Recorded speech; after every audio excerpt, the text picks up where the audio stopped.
Ada seorang lelaki ni, dia terlibat dalam satu kes pembunuhan. Nama dia pula masuk senarai orang paling dikehendaki. Masa ni polis cari dia bertahun-tahun sampai masuk rancangan TV tau. Tapi korang tahu tak, selama hampir 20 tahun lelaki ni sebenarnya hidup bebas, pakai uniform polis, jaga keselamatan orang lain dan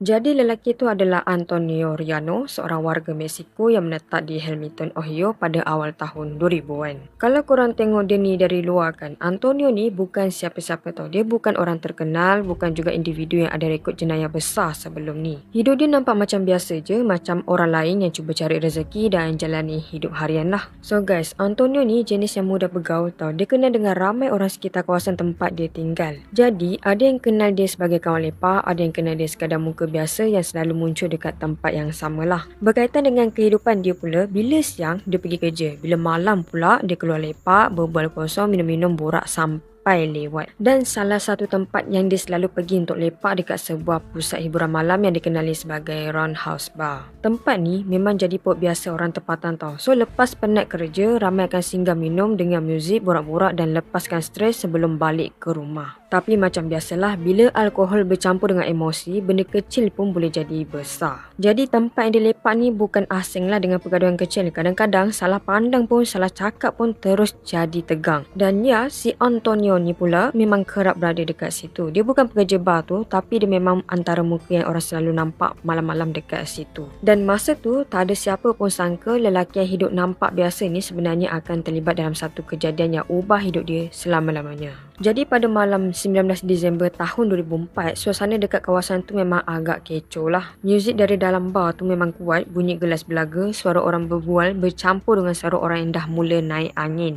Ada juga yang lepak dekat luar sambil merokok, ada yang keluar masuk bar sebab kawasan tu memang dah sesak tau. Dan waktu ni, si Antonio ni ada dekat situ. Benjamin pun ada juga. Pertengkaran tu mula kecil je, tak jelas apa puncanya, tapi yang pasti dua-dua dah tak boleh kawal emosi, nada suara naik, bahasa badan pun dah berubah. Orang sekeliling masa ni mula perasan tau sebab suara diorang ni makin lama makin kuat dan keadaan dah tak nampak macam borak biasa. Ada beberapa orang cuba jeling dari jauh, ada yang berhenti bercakap sebab rasa tak sedap hati sebab dalam situasi macam tu, benda tu boleh berlaku bila-bila masa je. Dan memang betul dalam sekelip mata, Antonio keluarkan sepucuk pistol, tak ada jeritan amaran, tak ada ugutan panjang, satu das tembakan pun dilepaskan. Dan peluru tu pula tepat kena kepala Benjamin. Benjamin terus jatuh ke tanah, badan dia tak bergerak langsung, darah mula mengalir dan masa tu semua orang dekat situ terus kaku lah. Beberapa saat pertama ada yang macam tak percaya apa yang baru berlaku, lepas tu barulah suasana jadi huru-hara, ada yang menjerit minta tolong, ada yang unduk ke belakang sebab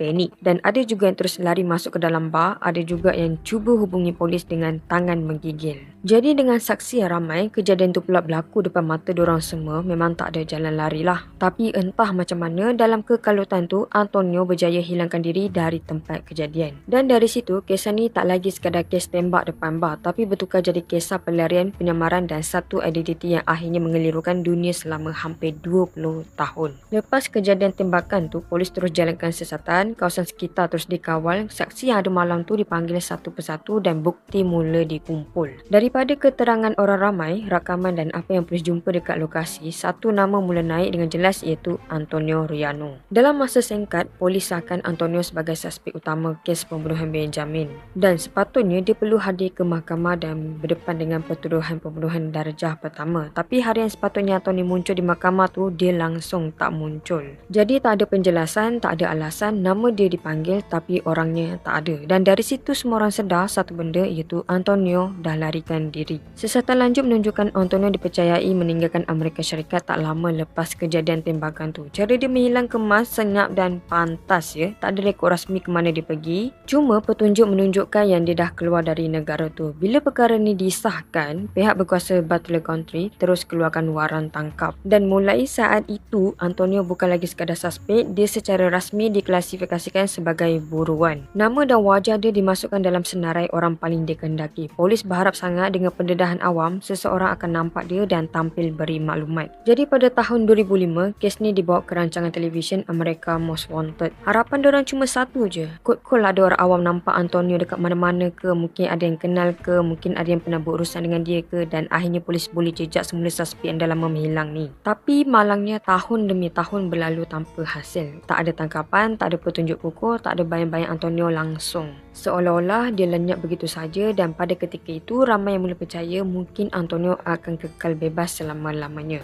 Dan kes ni perlahan-lahan jadi satu fail lama yang tak pernah ditutup dengan satu persoalan besar yang masih tergantung ke mana sebenarnya Antonio Riano menghilang. Apa yang polis di Amerika langsung tak tahu masa tu, Antonio ni sebenarnya tak hilang jauh pun. Dalam senyap, dia dah kembali ke negara asal dia iaitu Mexico. Dan dekat sanalah hidup dia bermula semula seolah-olah tak pernah ada apa-apa yang berlaku. Jadi dia menetap di satu kawasan kecil bernama Zapotilan Palmas, sebuah pekan yang tenang dalam negeri Oaxaca. Kawasan ni bukan bandar besar pun, lebih kepada komuniti kecil di mana semua orang saling kenal antara satu sama lain. Sebab tu kalau seseorang datang dan berlagak macam orang biasa, memang susah nak dikesan. Yang buat orang terkejut tu bila kes ni terbongkar, Antonio tak tukar nama dia pun, dia guna nama sebenar, tak buat identiti palsu, tak sembunyikan di balik dokumen tipu. Dia hidup terbuka macam orang yang langsung tak ada apa-apa untuk disorotkan. Jadi setiap hari Antonio jalani rutin macam orang lain. Bangun pagi, keluar bekerja, bergaul dengan orang kampung, bercakap dengan jiran-jiran. Jadi memang tak ada siapa yang syak apa-apa. Bagi penduduk tempatan, dia ni cuma seorang lelaki biasa yang balik ke kampung halaman. Tapi benda yang paling tak masuk akal datang selepas tu, Antonio bukan sekadar hidup bebas, dia berjaya menyertai pasukan polis tempatan. Dan ia seorang lelaki yang sedang diburu kerana kes pembunuhan di Amerika Syarikat dan akhirnya pakai uniform polis dan bertugas menjaga undang-undang di Mexico. Selama bertahun-tahun, Antonio berkhidmat sebagai anggota polis. Dia buat rondaan, jalankan tugas dan terlibat dalam aktiviti komuniti. Orang sekeliling nampak dia sebagai pegawai yang bertanggungjawab, bukan sebagai penjenayah yang lari dari keadilan. Dan disebabkan dia berada dalam sistem, lagi susah untuk orang luar curiga. Tak ada siapa bayangkan seorang buruan antarabangsa ni boleh hidup bebas sebagai anggota polis, guna nama sebenar dan tak pernah ditangkap. Dan untuk hampir 2 dekad, Antonio hidup dengan 2 dunia berbeza. Di Amerika, nama dia berada dalam senarai buruan. Di Mexico, dia dikenali sebagai pegawai polis tempatan. Dan selama tempoh tu, tak ada satu pun yang menghubungkan dua kehidupan ni sehinggalah satu hari semuanya mula runtuh. Setelah hampir 20 tahun berlalu sejak malam berdarah dekat Roundhouse Bar tu, bagi ramai orang, kes ni dah macam tenggelam di telan masa. Nama Antonio Riano pun makin jarang disebut, tapi rupanya kes ni tak pernah benar-benar ditutup. Hampir 2 dekad lepas kejadian tu, pihak berkuasa di Amerika Syarikat tiba-tiba terima satu maklumat baru. Maklumat yang nampak kecil tapi cukup untuk buka fail lama yang dah berhabuk. Dari situlah siasatan mula bergerak semula, kali ini dengan lebih teliti dan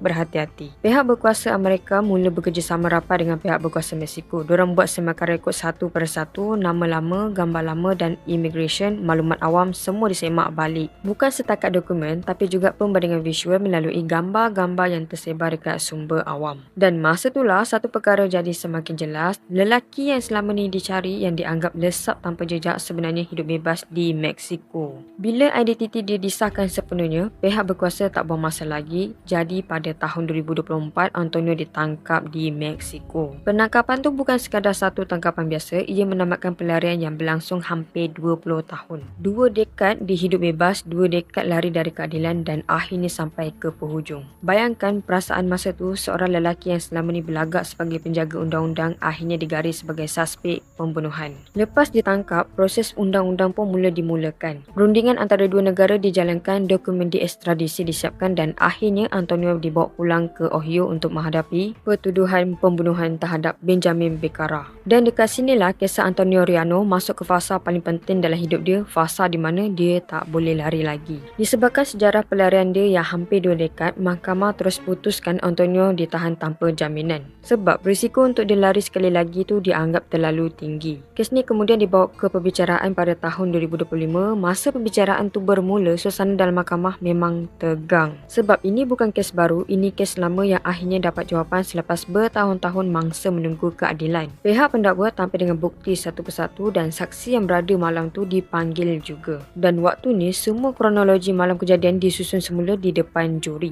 Yang paling berat sekali, pendakwa juga tekankan satu perkara, Antonio bukan sahaja membunuh tapi melarikan diri dari keadilan selama hampir 20 tahun. Selepas semua keterangan didengar dan bukti diteliti, juri akhirnya mencapai keputusan Antonio Riano didapati bersalah atas pertuduhan membunuh. Dan akhirnya mahkamah menjatuhkan hukuman penjara antara 18 tahun hingga seumur hidup. Dan ini bermakna Antonio perlu menjalani sekurang-kurangnya 18 tahun dalam penjara sebelum dia boleh dipertimbangkan untuk pembebasan bersyarat. Dan itu pun bukan jaminan, ia hanya peluang untuk dinilai semula, bukan janji kebebasan. Okeylah guys, Kim rasa sampai sini dulu untuk kes kali ni. Kalau korang minat dengan kisah jenayah sebenar dan misteri dunia nyata, jangan lupa tekan subscribe dan komen pendapat korang. Kita jumpa lagi dalam kes seterusnya. Bye bye. Assalamualaikum.